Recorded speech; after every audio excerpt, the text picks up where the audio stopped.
નમસ્કાર મિત્રો, હું કુબાવત કિશન આજે સોમનાથ મહાદેવના દર્શન કરવા આવ્યો છું. તમે મારી પાછળ સોમનાથ મહાદેવનું મંદિર જોઈ રહ્યા છો. તો ચાલો થોડો બેક કેમેરો કરીને, કેમ કે મોબાઈલ નજીક આવી જાય તો અવાજ પણ સારો આવે.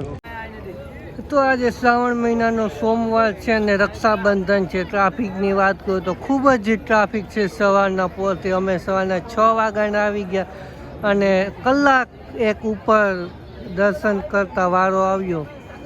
ખૂબ જ આરતીનો પણ લાભ મળ્યો. શ્રાવણ મહિનાનો આજે સોમવાર છે. તમે જોઈ શકો છો ભક્તોની ભીડ. આજે એમ થયું કે ચાલો થોડો નાનો એવો બ્લોગ બનાવીને વ્યૂઅર્સ માટે પણ અપલોડ કરો. તો સોમનાથ મહાદેવનું મંદિર અને આખી ધજાના દર્શન થાય છે. અંદર તો તમને ખબર જ છે કે મોબાઈલ લઈ નથી જવા દેતા. તો શ્રાવણ મહિનો છે ને હમણાં થોડા ટાઈમમાં તમે 6 મહિનામાં ના આવ્યો હોય તો જાજુ બધું ફેરફાર થઈ ગયું છે. પહેલાં આપણે અહીંયાથી એન્ટ્રી ગેટ હતો તો હવે એ બધું આખું ચેન્જ થઈ ગયું છે. આખો અહીંયા સામાન ઘર આખો નવો ટેન્ટ ઊભો કરવામાં આવ્યો છે. સામાન ઘર તમે અહીંયા રાખી દેવાનું. એન્ટ્રી ગેટ આખો બદલી ગયો છે. પહેલાં તો તમારી ગાડી અહીં સુધી આવી શકતી, હવે તો બહુ આગી ઊભી છે. અને અહીંથી સીધું એન્ટ્રી ગેટ અહીંયા ચેકિંગ થઈને પછી અંદર જઈને આખું ફરીને જવાનું છે. શ્રાવણ મહિનો છે અને બીજું આખો જે ચેન્જ કરે છે. દુકાનો પણ પાડી નાખી છે, ઘણી બધી દુકાનો પાડી નાખી. તો આવું કંઈક છે. જે શ્રાવણ મહિનો છે આપણે કોમેન્ટમાં જય મહાદેવ લખી શકો છો. તો હવે 7:30 જેવો સમય છે એટલે સૂર્યોદય પણ થઈ ગયા છે. ન્યૂઝવાળા ભાઈઓ સવારના પોરમાં ન્યૂઝ કવર કરવા માટે પહોંચી ગયા છે. ઘણા બધાના ઇન્ટરવ્યૂ પણ લીધા છે. અહીંયા પેલા પાથેણાવાળા બેસી રહેતા કે જ્યાં હાલવાની પણ જગ્યા ન રહેતી, એ આખું ગ્રાઉન્ડ ક્લિયર કરી નાખ્યું છે.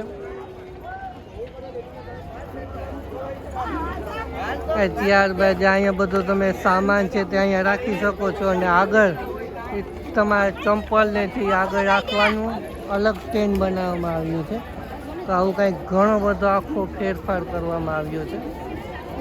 વોઇસ માઇક લેતા ભૂલી ગયો એટલે વોઇસ થોડો ડાઉન આવશે.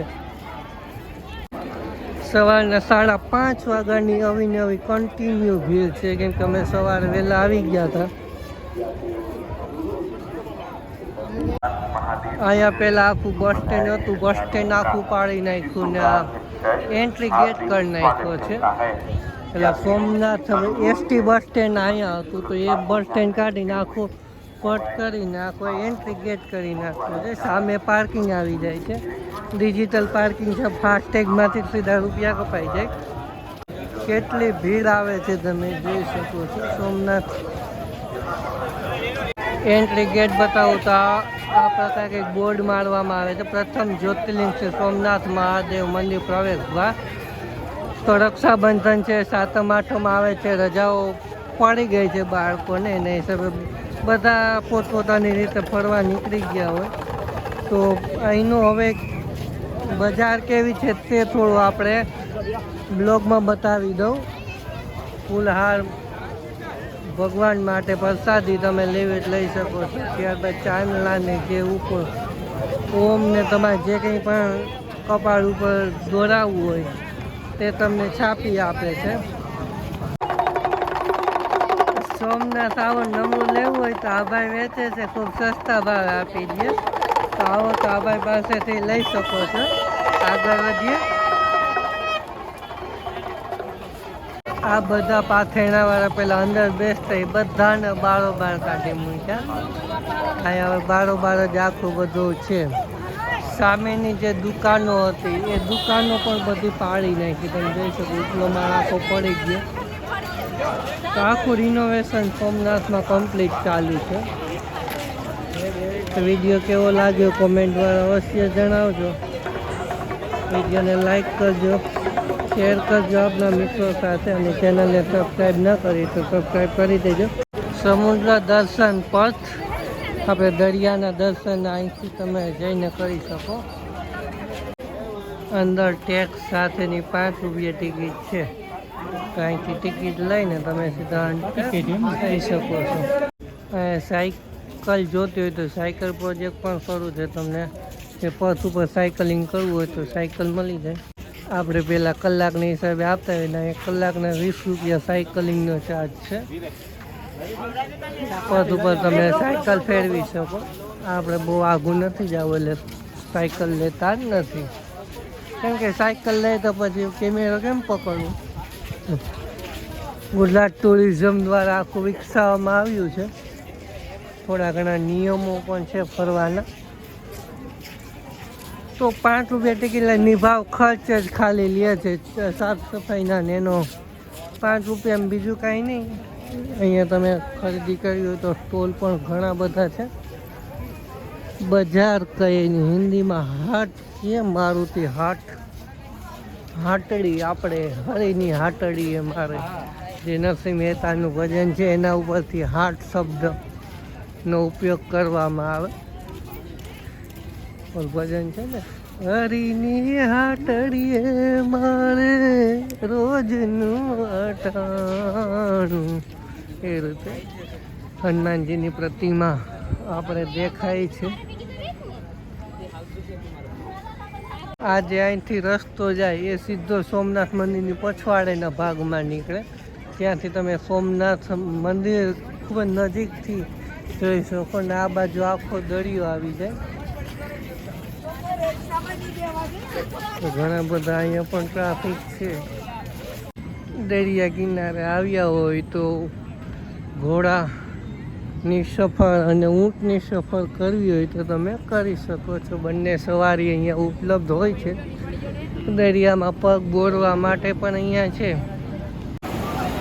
આ બાજુ મોજા આવે છે છતાં પણ થોડો શાંત દરિયો છે બીજી બાજુ કરતાં, કેમ કે આગળ જે આ તમે પથ્થર જોઈ રહ્યા છે પથ્થરની હિસાબે હજી થોડા મોજા ઓછા આવે. એના હિસાબે તમે નાવું હોય તો આખું નહીં, પણ આ બાજુ જોઈ લો મોજા ઉછળે. સીધું જે દરિયાનું પાણી આવે આ બાજુ આવે. આ પથ્થરની હિસાબે થોડું રોકાઈ જાય, પણ જે આ બાજુ છે ખૂબ જ આમ અત્યારે ગાંડો ટૂર બન્યો છે દરિયો. એટલે આ બહુ આવ્યો હોય તો બહુ નાવા ન જ આવું. તરત આવડતું હોય તો વસ્તુ અલગ છે. આવું કંઈક છે સોમનાથનો દરિયા કિનારો. નાહવા માટે બાજુમાં દીવ છે ત્યાં તમે જઈ શકો છો. સોમનાથમાં ન નાવ તો વધુ સારું. હું તમને કહેતો હતો ને કે મંદિરની જાણ રસ્તો તો જો એ રસ્તે ગયા હોય તો મંદિર આવી રીતે કંઈક તમને સાવ નજીકથી દેખાય. તો આ તો સોમનાથનો દરિયા કિનારો. હવે આપણે હમીરજી ગોહિલ વિશે થોડી માહિતી મેળવશું. આપણે પહેલાં અંદર સોમનાથ મંદિર દર્શન કરવા જવા માટેનો આ ગેટ હતો, તો હવે એ બહાર નીકળવાનો ગેટ બની ગયો છે. ગેટની સામે જ આ તમે ઘોડાની મૂર્તિ અને ઉપર બેઠેલો સૈનિક જોયો હશે. આ છે હમીરજી ગોહિલ. હમીરજી ગોહિલની જો વાત કરું તો હમીરજી ગોહિલ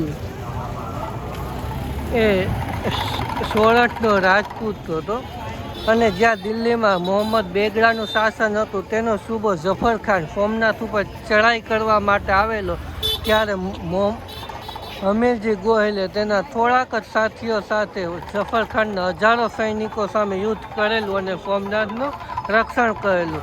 તેથી હમીરજી ગોહિલની યાદમાં અહીંયા તેનું આખું પૂતળું મૂકેલ છે. તો ક્યારેક સોમનાથ આવો તો આને પણ માથું નમાવતા જાજો.